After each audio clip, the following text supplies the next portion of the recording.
कराची में ई चालान सिस्टम के नफाज को 1 माह मुकम्मल हो चुका है। ट्रैफिक कवानीन की खिलाफ वर्जियों पर 93,000 से जायद ई चालान किए जा चुके हैं। बताया जा रहा है कि सबसे ज्यादा चालान सीट बेल्ट ना लगाने पर किए गए हैं।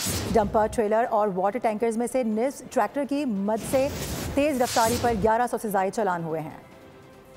शहर कायद में ई चालान के नफाज को 30 रोज मुकम्मल। ट्रैफिक कवानीन की खिलाफ वर्जी पर भारी भरकम जुर्माने। कितने चालान किए जा चुके, एदाद शुमार सामने आ गए। 1 माह के दौरान 93,000 से जायद ई चालान जारी। सीट बेल्ट न लगाने वालों की सबसे ज्यादा पकड़ हुई। 57,541 ड्राइवर्स के ई चालान हुए। ट्रैफिक पुलिस हुकाम के मुताबिक हेलमेट न पहनने पर 22,227 मोटरसाइकिल सवारों पर जुर्माने आयद किए गए। डंपर, ट्रेलर और वाटर टैंकर में लगे ट्रैकर्स की मदद से 1,188 गाड़ियों को ओवर स्पीडिंग पर चालान हुआ। तेज रफ्तारी 2,699 और सिग्नल खिलाफ वर्जी पर 3,102 चालान किए गए। फैंसी नंबर प्लेट पर 1,278 और रंगीन शीशों वाली 1,178 गाड़ियों के खिलाफ कार्रवाई की गई। स्टॉप लाइन क्रॉस करने पर 611 और रॉन्ग वे पर गाड़ी चलाने पर 426 चालान जारी किए गए।